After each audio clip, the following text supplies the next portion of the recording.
So now that you have talked to your audience, now that you understand what the competition is doing, you know who your top clients are, you have everything to approach the workshop itself, the workshop part of the template. First thing I would like to say is try to do it in one sitting. If you break it up in two, that means that at the beginning of the second one, you will lose a lot of time just to remind yourself what you were talking about previously. So I would recommend you do it in one sitting. When it comes to us, it usually takes around 4 hours to complete the whole workshop, but we do have more templates to fill in. So we usually fill in 3 templates like that within those 4 hours. To do one template, I'm sure 2 hours will be enough.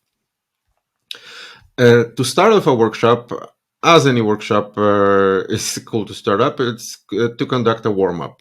But not the what type of Yoda am I today warm-up that can actually give you some benefit to the workshop itself. As I said, you've been talking to your audience, you've been talking to your clients, you've been talking to the you've been researching the competition. So each and every one of you have a lot of assumptions in your head right now. There's pieces of information that are boiling that you think are valuable. Let them out right now. So you have assumptions.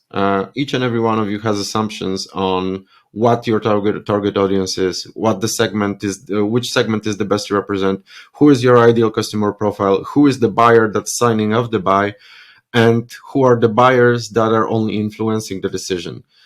Let loose of all of those assumptions you've got right now in your head, because they might find it you might find it valuable in the next exercises.